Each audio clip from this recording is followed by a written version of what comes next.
बाप की एक ही ख्वाहिश थी कि उसकी औलाद उसके साथ खानदानी कारोबार में हाथ बटाए, लेकिन रवि को तो बचपन से ही वकालत की डिग्री हासिल करने का शौक था। जैसे तैसे करके उसने वकालत की डिग्री हासिल की। अब रवि वकील था, लेकिन मजाल है कभी कोई केस जीता हो। काला कोट पहनकर बस लोगों को दिखाया करता था, भाई मैं वकील हूँ। जेब में पुराने से 2-2 हजार के 4 नोट थे और वे 4 नोट पिछले 1 साल से पास थे। वकील होने के साथ साथ जेब खर्च चलाने के लिए मुंह छुपाए हेलमेट पहने डिलीवरी बॉय का काम भी किया करता था। यकीन तो नहीं आता एक वकील ऐसा कर सकता है, लेकिन जब इंसान इतने बड़े बड़े शौक रखता है तो कुछ भी कर गुजरने को तैयार हो जाता है। रवि एक चंचल सा लड़का था। पूरी दुनिया में उसका सिर्फ एक ही दुश्मन था, वह थी उसके बाप की दोस्त की बेटी राधा। दोनों एक दूसरे को देखना तक पसंद नहीं करते थे। जाने ऐसी क्या वजह थी कि दोनों में इस कदर नफरत थी। लेकिन एक बार राधा ने रवि को एक लड़की के साथ देखा था और घर आकर बता दिया, रवि लड़कियों को बाइक पर बिठाकर घुमाता है। रवि के बाप ने रवि को बहुत डांटा, यहाँ तक कि उसके पापा ने उसे थप्पड़ भी मार दिए थे। घर वालों के सामने तो बेइज्जती हुई ही, ऊपर से पूरे खानदान में बात फैल गई कि रवि लड़कियों को बाइकों पर घुमाता है, आवारा लड़का है। रवि को राधा पर बहुत गुस्सा आ रहा था। दिल चाह रहा था राधा को मार डाले। राधा कपड़े वॉश कर रही थी, जानबूझकर वॉशिंग मशीन की वायर तोड़ दी। फिर बेचारी राधा को सारे कपड़े हाथ से धोने पड़े। रवि ने राधा के कान में आहिस्ता से कहा, वकील से दुश्मनी करोगी तो ऐसा ही हाल होगा, और जो तुम्हारी वजह से खानदान में मेरी बेइज्जती हुई है ना, उसका बदला तो मैं ले लूंगा। राधा कपड़े वॉश करते हुए बोली, शक्ल देखी है अपनी बंदर कहीं का, शक्ल से ऐसे लगते हो जैसे अफ्रीका से आई हो। राधा बहुत खूबसूरत थी। दिन गुजरते गए, राधा के लिए रिश्ता आया। लड़का बाहर कंट्री में किसी कंपनी में इंजीनियर था, महीने में 3-4 लाख कमाता था। वह लड़का शादी के बाद राधा को अपने साथ ले जाना चाहता था। रिश्ते की बात चल रही थी। रवि ने मन में सोचा, इसको तो कोई फकीर ही मिलेगा, इंजीनियर से तो शादी नहीं होने दूंगा। लड़की देखने वाले आए हुए थे। राधा की जिसके साथ शादी होने वाली थी, वे दोनों गार्डन में खड़े होकर बातें कर रहे थे। सब घर वाले हॉल में बैठे थे। थोड़ी देर में रवि घर आया और राधा की तरफ देखकर पहले मुस्कुराया, फिर बोला, देखो राधा, मेरे साथ ऐसा ना करो, मैं तुमसे बहुत प्यार करता हूँ। याद करो जिस दिन बारिश हो रही थी और हम दोनों सारी रात छत पर बैठे बातें कर रहे थे, तुमने बोला था रवि अब हम कभी जुदा नहीं होंगे। वह लड़का रवि की तरफ देख रहा था। रवि ने लड़के से कहा, भाई साहब माफ करना, लेकिन राधा मेरी मोहब्बत है और मैं इसके बिना और ये मेरे बिना नहीं जी सकती। लड़के ने जब इतना सुना तो गुस्से से लाल पीला हो गया। उस लड़के ने चिल्लाकर अपनी माँ बहनों को आवाज दी। सब हैरान थे, क्या हुआ माँ, चलो यहाँ से, यहाँ तो बेगैरती हो रही है। राधा रो रही थी, रवि की तरफ देख रही थी। लड़के वाले चले गए। रवि नहीं जानता था उसने नादानी की थी, जैसे फिल्मों में होता है, लेकिन हकीकत में उसका नतीजा कुछ अलग होता है। जब हकीकत का पता चला कि ये सब रवि ने किया है, तो रवि के बाप ने रवि को काफी जूते मारे और बातें भी सुनाई और फैसला भी किया राधा और रवि की शादी करवा दी जाएगी। ये तो नामुमकिन सी बात थी। दोनों एक दूसरे के दुश्मन, जो एक दूसरे को देखना तक पसंद नहीं करते, वो जिंदगी साथ कैसे गुजारेंगे। दोनों ने बहुत मना किया, लेकिन बड़ों की जिद ने उसको शादी के बंधन में बांध दिया। अब नफरत और भी ज्यादा बढ़ने लगी। सर्दी के दिन थे। रवि ने कंबल उठाया और सारा कंबल खुद ओढ़ लिया। राधा खामोशी से देख रही थी। रवि उठा, एसी का बटन ऑन कर दिया। पहली रात थी। वे दोनों एक दूसरे से झगड़ रहे थे। राधा ने कंबल अपनी तरफ खींचा, लेकिन रवि कंबल से लिपटा हुआ था। राधा को सर्दी लगने लगी। राधा ठंड से कांप रही थी। रवि हंस रहा था, हाय कितना गर्म कंबल है। राधा उठी। टेबल पर पानी का जग रखा हुआ था और फिर सारा पानी रवि के ऊपर डाल दिया। रवि चीख मारकर चिल्लाया, पागल हो गई हो क्या? रवि बहुत गुस्से में था। दिन गुजरने लगे, उनकी नफरत थी कि बढ़ती जा रही थी।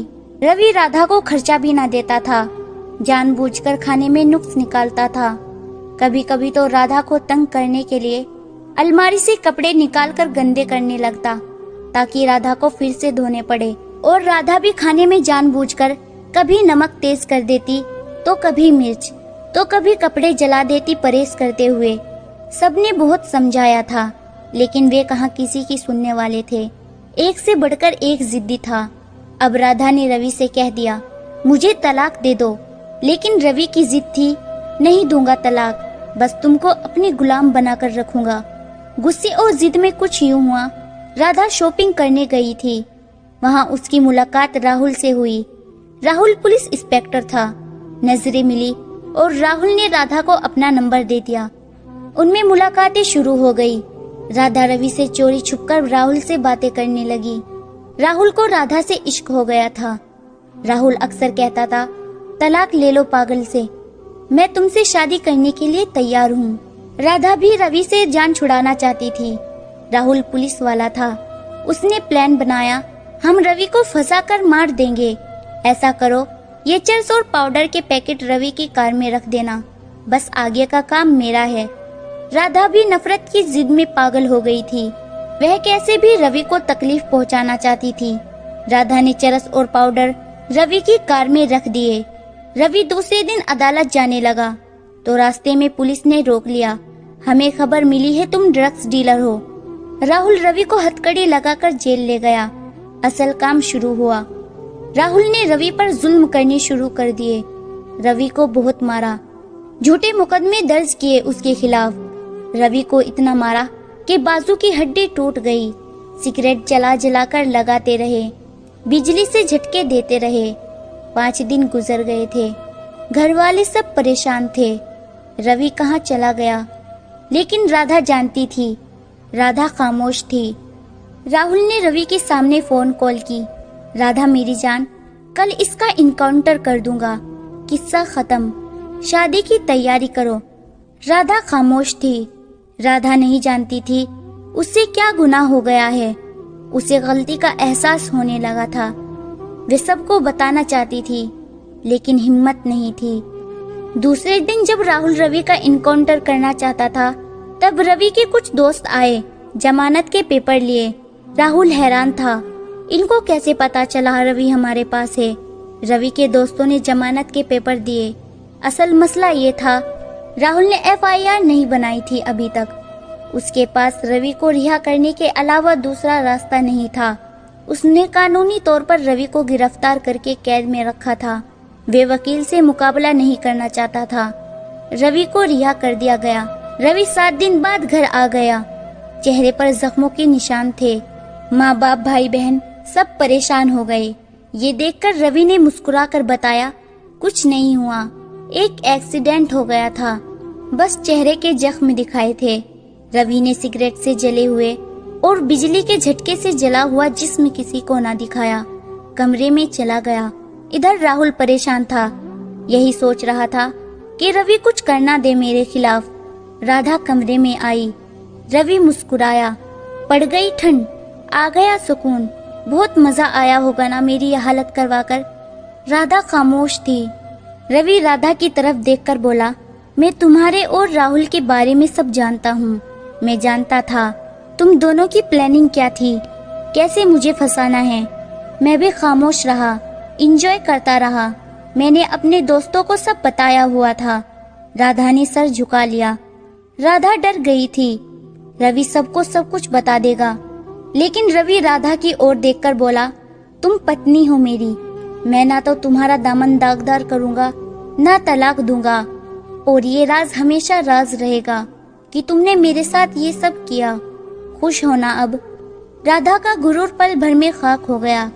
राधा रोने लगी और बोली, रवि मैं हार गई और तुम जीत गए। मुझसे बहुत बड़ा गुनाह हो गया। रवि मुझे माफ कर दो। वे लोग हमेशा बर्बाद रहते हैं जो झुकना नहीं जानते, जो माफ करना नहीं जानते, जो अपनी जिद नहीं छोड़ते। हम दोनों गलत थे। इधर खबर मिली राहुल एक एक्सीडेंट में मर चुका था। नफरत हार गई और मोहब्बत जीत गई। नफरत खत्म हुई, मोहब्बत का आगाज हुआ। गुरूर करने का अंजाम बर्बादी के सिवा कुछ नहीं होता है। क्यों दोस्तों, सही कहा ना मैंने? आपका इस कहानी के बारे में क्या कहना है? कमेंट करके अपनी राय का इजहार जरूर करें। वीडियो को लाइक कर दीजिए और इसी तरह की कहानियां लगातार देखने और सुनने के लिए चैनल को सब्सक्राइब करके घंटी को दबाकर ऑल पर सेट कर लीजिए, ताकि आने वाली वीडियो का नोटिफिकेशन आपके पास तुरंत पहुंचे। मैं मिलती हूं आपसे अगली वीडियो में, तब तक के लिए